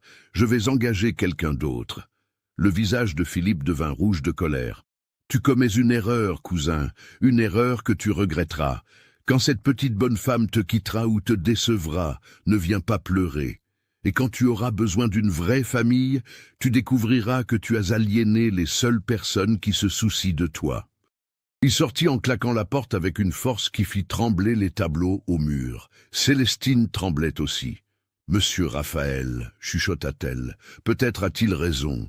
Peut-être devrais-je partir avant de causer plus de problèmes. » Raphaël se tourna vers elle avec une expression intense que Célestine n'avait jamais vue. « Non, dit-il d'une voix rauque, ne partez pas, s'il vous plaît. Célestine, je sais que c'est compliqué. Je sais qu'il y a des différences entre nous que le monde va pointer du doigt. Je sais qu'il y a des gens comme Philippe qui vont essayer de nous séparer. Mais je ne peux pas vous laisser partir. Je ne peux pas feindre que je ne ressens pas ce que je ressens. » Il s'approcha d'elle, si près que Célestine pouvait voir les petites lignes autour de ses yeux, pouvait sentir sa chaleur. « Vous m'avez ramené à la vie, Célestine. Ces 2 derniers mois, j'ai plus ressenti, plus vécu que ces 5 dernières années. Vous croyez que je vais laisser échapper cela à cause de ragots ou d'un cousin ambitieux ?» Célestine sentait son cœur battre si fort qu'elle arrivait à peine à respirer. « Et Madame Hélène ?» chuchota-t-elle. « Vous l'aimez encore ? Je ne pourrai jamais rivaliser avec sa mémoire. Je ne serai jamais suffisante. » Raphaël secoua la tête. « Vous n'êtes pas en compétition, Célestine. Hélène a été l'amour de ma jeunesse et aura toujours une place dans mon cœur. Mais elle est partie, et je suis resté. Et pendant 5 ans, j'ai juste existé. Je n'ai pas vécu, jusqu'à ce que vous arriviez et me montriez qu'il est possible de ressentir à nouveau, qu'il est possible d'aimer à nouveau, différemment, mais pas moins réellement. » Les larmes coulaient libres sur le visage de Célestine maintenant. « J'ai peur, » avoua-t-elle. Peur de croire que c'est réel et de découvrir après que ça ne l'est pas. Peur que vous réalisiez que je suis vraiment trop faible, trop délicate. Peur de vous perdre. Raphaël essuya les larmes du visage d'elle avec ses pouces, un geste d'une tendresse si profonde que Célestine faillit s'effondrer. « Vous n'êtes pas faible, » répéta-t-il. « Vous êtes la personne la plus forte que je connaisse, assez forte pour être délicate dans un monde qui exige de la dureté. Assez forte pour apporter de la beauté là où il n'y avait que tristesse. Assez forte pour me donner envie de vivre à nouveau. » Ils restèrent là, si proches qu'ils respiraient le même air, le moment suspendu entre ce qui était et ce qui pourrait être. Ce fut Célestine qui ferma la distance finale, se hissant sur la pointe des pieds, touchant les lèvres de lui avec les siennes dans un baiser si doux et si chargé d'émotion qu'il semblait que le monde s'était arrêté. Raphaël l'attira plus près, approfondissant le baiser, et Célestine sentit comme si elle était enfin à la maison. Comme si toutes les années de rejet, toutes les voix disant qu'elle ne convenait pas, n'avaient été qu'un chemin tortueux qui la menait exactement ici, vers cet homme, vers ce moment. Quand ils se séparèrent, tous deux avaient des larmes aux yeux. Raphaël posa son front contre le sien. « Je ne sais pas comment nous allons faire marcher cela, » admit-il. « Mais je sais que je veux essayer, si vous le voulez. » Célestine acquiesça, incapable de parler. Elle le voulait. Elle le voulait plus que n'importe quelle chose qu'elle avait jamais voulu dans sa vie, mais savoir qu'il le voulait ne rendait pas le chemin plus facile. Dans les semaines suivantes, à mesure que les rumeurs sur leur relation commençaient à se répandre dans le village de Saint-Côme, Célestine affronta le jugement qu'elle avait craint. Les femmes qui avant la saluaient poliment l'ignoraient maintenant. Les hommes faisaient des commentaires quand elle passait. profiteuse, chasseuse de fortune, femme qui n'a pas honte de profiter de la douleur du veuf. Célestine entendait tout et chaque mot était comme une petite coupure qui saignait à l'intérieur. Elle continua de travailler, continua de s'occuper de la maison, mais portait un poids croissant de culpabilité et d'inadéquation. Quand elle visitait sa mère le dimanche, Madame Eulalie voyait la souffrance sur le visage de sa fille. « Que se passe-t-il, Célestine » demanda-t-elle un certain dimanche. Célestine raconta tout, les mots sortant en torrent de soulagement de pouvoir enfin partager. Elle raconta Raphaël, les sentiments, Philippe, les rumeurs cruelles. La mère écouta tout en silence, et quand Célestine termina, Madame Eulalie prit les mains de sa fille. « Ma fille, aimes-tu cet homme » demanda-t-elle directement. Célestine acquiesça, une nouvelle vague de larmes venant. « Je l'aime, maman. Je sais que je ne devrais pas, que c'est compliqué, que ça va apporter des problèmes, mais je l'aime. » Madame Eulalie sourit avec tristesse. « Alors tu as déjà ta réponse. L'amour véritable n'est pas facile, Célestine. Il ne l'a jamais été. Tu vas devoir décider si cela vaut la peine de se battre, s'il vaut la peine de se battre, si tu vaux la peine de te battre pour lui. » Célestine essuya ses larmes. « Je ne sais pas si je suis assez forte pour ce combat, maman. » La mère serra ses mains. « Tu es plus forte que tu ne le penses. Tu l'as toujours été. Tu n'as juste jamais eu de raison suffisante pour montrer cette force. Peut-être que maintenant tu en as une. » Ce fut une semaine après cette conversation que tout arriva au point critique. Célestine était au 2e étage, en train de nettoyer le couloir, quand elle remarqua quelque chose d'étrange. La porte de la chambre d'Hélène, toujours verrouillée, était entrebâillée. Elle resta paralysée à regarder cette fente sombre. Elle savait qu'elle ne devait pas entrer, que Raphaël avait été clair sur le fait que cette chambre était un territoire interdit. Mais la curiosité était trop forte, mêlée au besoin de comprendre, de connaître la femme qui avait été aimée si profondément. Célestine poussa la porte doucement. Elle s'ouvrit avec un léger grincement, et l'odeur qui sortit était celle d'un lieu fermé depuis longtemps, un mélange de moisis, de parfums anciens et de tristesse. La chambre était grande et avait été clairement luxueuse. Un lit à baldaquin avec des rideaux de dentelle maintenant jaunis, une haute commode au miroir terni, un coffre en bois sculpté, une coiffeuse couverte de flacons de parfums et de bijoux, des vêtements encore pendus dans l'armoire ouverte. C'était comme si Hélène était sortie un instant et allait revenir à tout moment. Célestine entra avec hésitation, s'attendant presque à être réprimandée par un fantôme. Elle alla jusqu'à la coiffeuse et prit une des brosses à cheveux. Il y avait des cheveux sombres pris dans les soies, des cheveux qui avaient appartenu à Hélène il y a 5 ans, et étaient encore là, gelés dans le temps. Célestine regarda dans le miroir terni et vit son propre reflet déformé. Comment pourrait-elle un jour combler le vide, laissé par une femme qui avait été si aimée que son veuf avait verrouillé la chambre et n'était plus jamais revenu? Si vous aimez cette histoire émouvante, n'oubliez pas de laisser votre j'aime et de vous abonner à la chaîne. Ce fut alors que Célestine vit quelque chose qui la fit se figer. Sur le sol, entre le lit et le coffre, il y avait des taches sombres. Les mêmes taches qu'elle avait vues dans le couloir, mais ici elles étaient plus grandes, plus profondes. On aurait dit du vieux sang qui avait pénétré si profond dans le bois qu'il était devenu une partie permanente. Célestine sentit une nausée soudaine. Hélène était morte ici, avait dit Raphaël, mais n'avait-ce été qu'une maladie?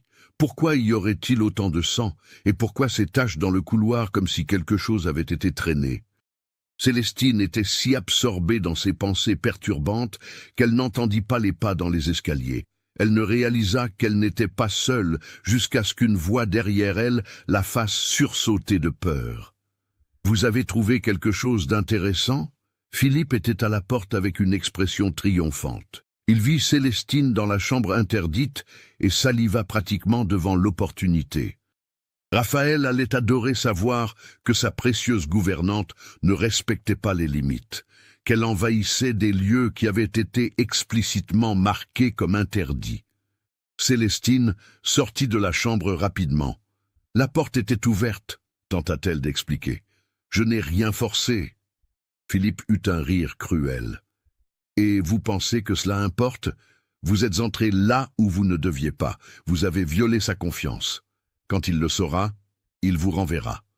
Il verra enfin que vous n'êtes pas aussi parfaite que vous le feignez. Célestine sentit la panique monter. S'il vous plaît, ne lui racontez pas. J'étais juste curieuse. Je n'ai touché à rien. Je n'ai rien abîmé. Philippe s'approcha avec un regard prédateur. Je pourrais ne pas raconter, dit-il lentement. Si vous partez d'ici volontairement, si vous prenez vos affaires et partez aujourd'hui même, laissez Raphaël tranquille. Il a besoin d'une femme de sa classe, pas d'une gouvernante profiteuse qui se mêle de ce qui ne la regarde pas. Célestine sentit la colère se mêler à la peur. Je ne suis pas une profiteuse, et je l'aime. Philippe cracha le mot. Amour. Vous ne savez pas ce qu'est l'amour. Vous savez juste reconnaître une opportunité quand vous en voyez une. Célestine allait répondre quand elle entendit une voix venant des escaliers. « Philippe, que fais-tu ici ?» Raphaël monta les dernières marches et s'arrêta en voyant la scène. Philippe, près de Célestine, la porte de la chambre d'Hélène ouverte, l'expression de culpabilité sur le visage d'elle. Son expression se ferma. « Que se passe-t-il » Philippe s'empressa de répondre avant que Célestine ne puisse parler. « Je suis arrivé et j'ai trouvé ta gouvernante sortant de la chambre d'Hélène, la chambre que tu gardes verrouillée. Il semble qu'elle ne respecte pas beaucoup tes règles, cousin. » Raphaël regarda Célestine et elle vit de la douleur dans ses yeux, le ressentit comme une trahison physique. « Monsieur Raphaël » commença Célestine d'une voix désespérée. La porte était ouverte. Je n'ai pas forcé. Je suis juste entré un moment. Pardon, je n'aurais pas dû entrer. S'il vous plaît, laissez-moi expliquer. Raphaël leva la main, demandant le silence. Sa voix, quand il parla, était trop contrôlée, signe d'émotion contenue. Célestine, pouvez-vous nous donner un moment? Philippe et moi devons parler. Célestine hésita, les larmes coulant déjà. Monsieur Raphaël, s'il vous plaît. Il ne la regarda pas. Un moment, Célestine, s'il vous plaît. Célestine descendit les escaliers, les jambes tremblantes, et courut dans sa chambre. Elle ferma la porte et s'effondra sur le lit, sanglotant. Elle avait tout gâché. Elle avait violé la seule règle absolue qu'il avait établie. Et pire, Philippe avait vu. Philippe qui voulait la détruire. Philippe qui avait maintenant la munition parfaite. Elle entendit des voix altérées venant de l'étage, mais n'arrivait pas à distinguer les mots. Elle savait juste qu'elle était perdue, qu'elle allait être renvoyée, qu'elle allait perdre Raphaël avant même de l'avoir vraiment eu. Une demi-heure plus tard, un coup ferme à la porte de la chambre la fit s'asseoir effrayée. « Célestine !» C'était la voix de Raphaël. « Je peux entrer ?» Elle essuya son visage rapidement, bien qu'elle sût qu'il était évident qu'elle avait pleuré. « Entrez !» dit-elle d'une voix rauque. Raphaël entra et ferma la porte derrière lui. Il semblait fatigué, vieilli de 10 ans dans cette dernière heure. Il s'assit sur la chaise près du lit et resta en silence un moment trop long. « Philippe est parti, » dit-il finalement. « J'ai été clair sur le fait qu'il n'est plus le bienvenu ici, que je ne veux plus le voir à moins que ce soit absolument nécessaire pour les affaires, et même ainsi, il sera traité comme un étranger. » Célestine acquiesça, ne sachant que dire. Raphaël continua. « Il m'a raconté que vous étiez dans la chambre d'Hélène, que vous avez violé le seul espace que j'avais demandé de respecter. Est-ce vrai ?» Célestine ne pouvait pas mentir. « C'est vrai, » chuchota-t-elle. La porte était ouverte. « Je sais que ça ne justifie pas. Je sais que je n'aurais pas dû entrer, mais je suis entré, et je suis désolé. » Raphaël respira profondément. « La porte était ouverte parce que je l'avais ouverte, » expliqua-t-il. « Pour la première fois en 5 ans, je suis entré dans cette chambre ce matin. Je me suis forcé à entrer, à regarder, à commencer le processus de laisser partir. J'ai oublié de verrouiller en sortant parce que j'étais émotionnellement épuisé. Donc techniquement, vous n'avez pas forcé l'entrée. Mais vous êtes entré sachant que c'était un lieu interdit. » Célestine se recroquevilla. Je sais. C'était mal. Si monsieur veut que je parte, je comprends. Je vais prendre mes affaires. Non, dit Raphaël immédiatement. Je ne veux pas que vous partiez. Je veux que vous m'expliquiez pourquoi. Pourquoi tout risquer en entrant là? Célestine lutta pour trouver les mots. Parce que j'avais besoin de comprendre, dit-elle enfin. J'avais besoin de la connaître, même à travers des objets et un espace, parce que je vous aime et qu'elle vous a aimé, et j'avais besoin de savoir comment rivaliser avec un fantôme, comment être suffisante quand je sais que je ne serai jamais elle. Raphaël resta à regarder Célestine un long moment, puis il se leva et tendit la main. « Viens avec moi. Il y a quelque chose que je dois te montrer, quelque chose que j'aurais dû montrer avant. » Célestine prit sa main avec hésitation et le suivit de retour au deuxième étage. Raphaël la mena jusqu'à la chambre d'Hélène, maintenant avec la porte totalement ouverte, la lumière du soleil de l'après-midi entrant par les fenêtres qu'il devait avoir ouvertes. Il montra les taches sur le sol. « Tu as vu ça ?» Célestine acquiesça. Raphaël s'agenouilla à côté des taches sombres. « Hélène n'est pas morte de fièvre, » dit-il d'une voix chargée de douleur ancienne. « Elle est morte en se vidant de son sang. Les médecins disaient que c'était un problème interne qu'ils n'arrivaient pas à soigner. Quelque chose à l'utérus, avec un saignement qui ne s'arrêtait pas. Elle a souffert ici pendant 3 semaines, saignant, s'affaiblissant jusqu'à ce qu'il n'y ait plus rien qu'il puisse faire. Je tenais sa main et je me sentais complètement impuissant. Je n'arrivais pas à la sauver. Je n'arrivais même pas à soulager la douleur. Je ne pouvais que la regarder s'écouler entre mes doigts. Célestine s'agenouilla à côté de lui, les larmes coulant. « Monsieur Raphaël, je suis tellement désolé. Je ne peux imaginer cette douleur. » Raphaël la regarda. « J'ai verrouillé cette chambre parce que je ne pouvais pas entrer ici sans ressentir cette impuissance à nouveau, sans la voir souffrir. Mais ce matin, je me suis forcé à entrer. Sais-tu pourquoi? À cause de toi. Parce que j'ai réalisé que je vivais la moitié de ma vie, coincé entre le passé et la peur du futur. Et tu m'as montré qu'il est possible d'honorer le passé sans rester prisonnier de lui, qu'il est possible d'aimer à nouveau sans trahir la mémoire de ceux que nous avons aimés avant. » Il prit les mains de Célestine entre les siennes. « Tu n'es pas en compétition avec Hélène. Tu ne l'as jamais été. Elle fut le premier amour, l'amour de la jeunesse. Tu es la seconde chance, l'amour de la maturité, différent mais pas moins précieux. Tu comprends ?» Célestine acquiesça, arrivant à peine à voir à travers ses larmes. « Je comprends. Et monsieur Raphaël, je n'essaierai jamais de la remplacer. Je veux juste faire mon propre espace dans votre cœur, si monsieur me laisse faire. » Raphaël sourit pour la première fois depuis tout le drame. « Tu as déjà ton espace, Célestine. Un grand espace. La question est, veux-tu rester? Même en sachant que ce sera difficile, que des gens comme Philippe essaieront de nous séparer, que la société jugera. » Célestine pensa à toutes les fois où elle avait été rejetée, toutes les fois où on avait dit qu'elle était inadéquate. Elle pensa à sa mère disant que l'amour véritable vaut la peine de se battre. Elle pensa à cet homme devant elle qui la voyait, qui la valorisait, qui l'aimait pour exactement qui elle était.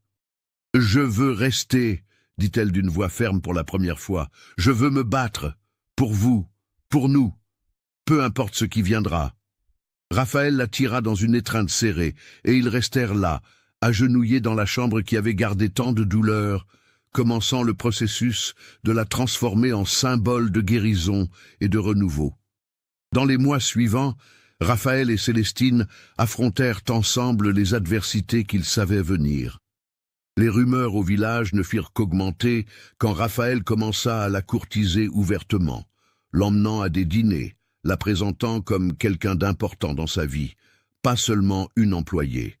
Certaines personnes les jugèrent cruellement, mais d'autres, surtout les plus âgés qui avaient vu la souffrance de Raphaël ces 5 dernières années, soutinrent la relation.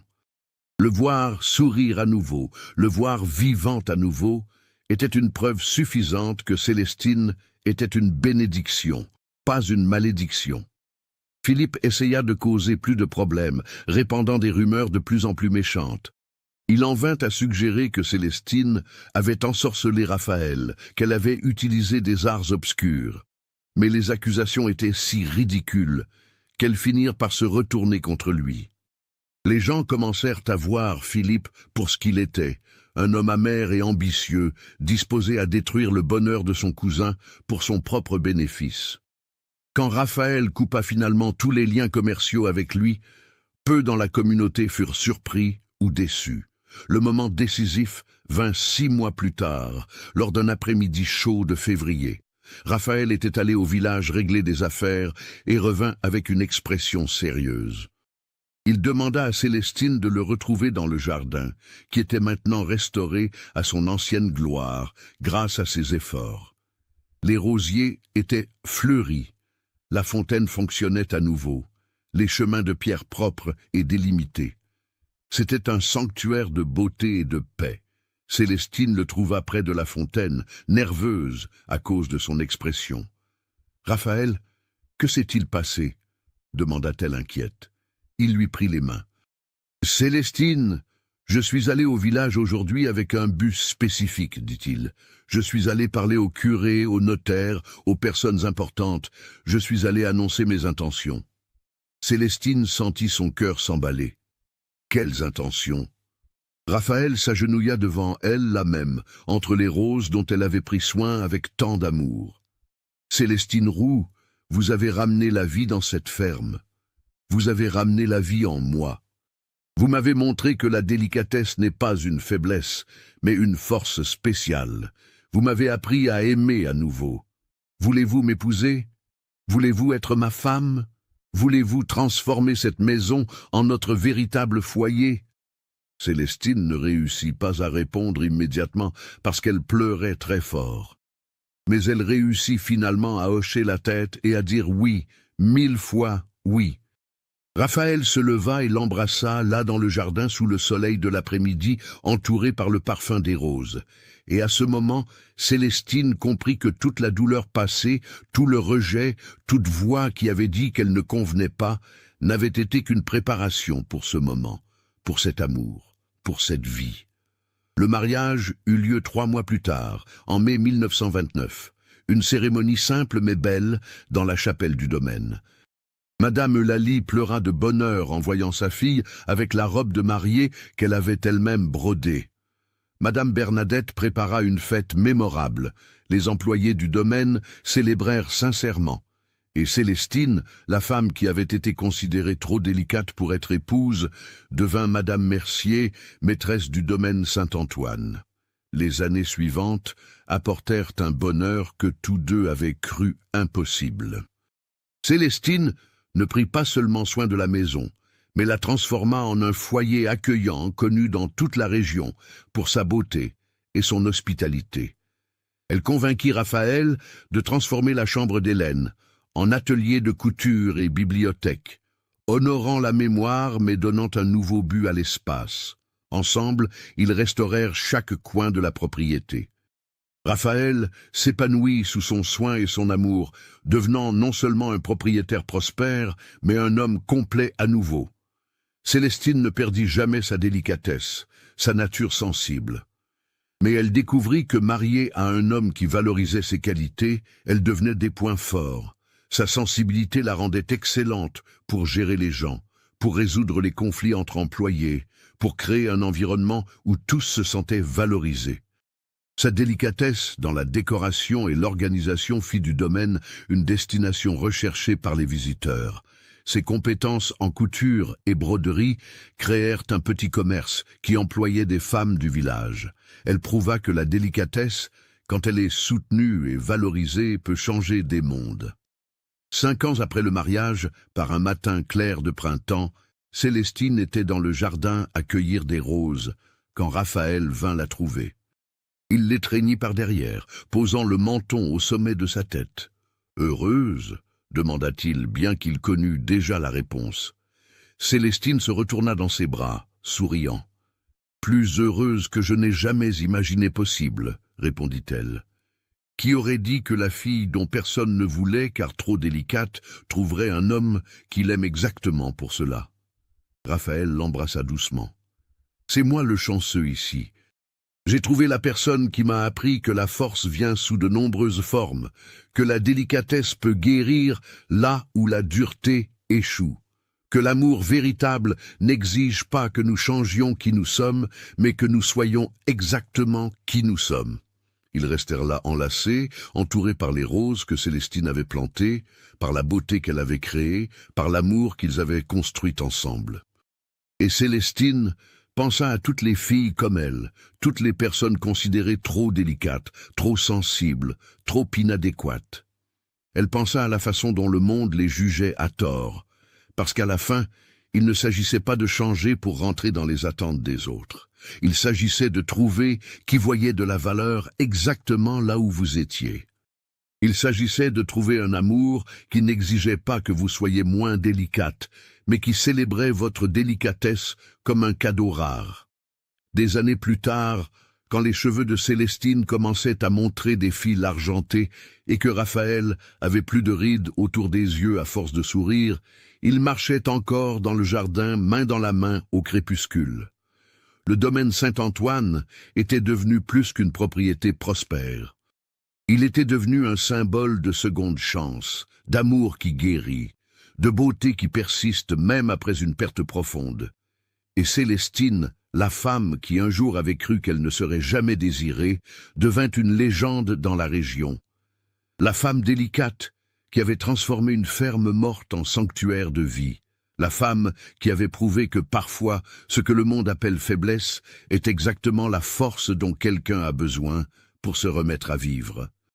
Et quand des jeunes du village venaient demander des conseils sur l'amour, sur la vie, Célestine disait toujours la même chose. Ne changez jamais qui vous êtes pour être accepté. La bonne personne vous aimera non pas en dépit de vos qualités délicates, mais à cause d'elle. L'amour véritable n'exige pas que vous soyez fort de la façon dont le monde définit la force. Il exige seulement que vous soyez vrai avec vous-même. Et cette vérité, cette authenticité est la force la plus puissante qui existe. Raphaël ajoutait toujours, tenant la main de son épouse. Et quand vous trouvez cet amour, battez-vous pour lui. Parce qu'il vaut chaque difficulté, chaque jugement, chaque obstacle. L'amour qui nous permet d'être exactement qui nous sommes, c'est l'amour qui transforme des vies. Le soleil se couchait sur le domaine Saint-Antoine en cet après-midi doré, illuminant la maison de maître qui avait recommencé à respirer, le jardin qui avait fleuri à nouveau, le couple qui s'était trouvé l'un l'autre quand tous deux en avaient le plus besoin. Et les roses, toujours les roses, parfumaient l'air avec la promesse que la beauté persiste, que la délicatesse a un pouvoir propre, que l'amour véritable trouve toujours un chemin. Célestine avait trouvé non seulement un mari, non seulement un foyer, mais la validation qu'elle avait toujours été suffisante, que sa délicatesse n'avait jamais été un défaut à corriger, mais une qualité à célébrer. Et cela, à la fin, était la vie de rêve qu'elle n'avait jamais su qu'elle pouvait désirer. Une vie où être exactement qui vous êtes est non seulement accepté, mais profondément aimé et valorisé.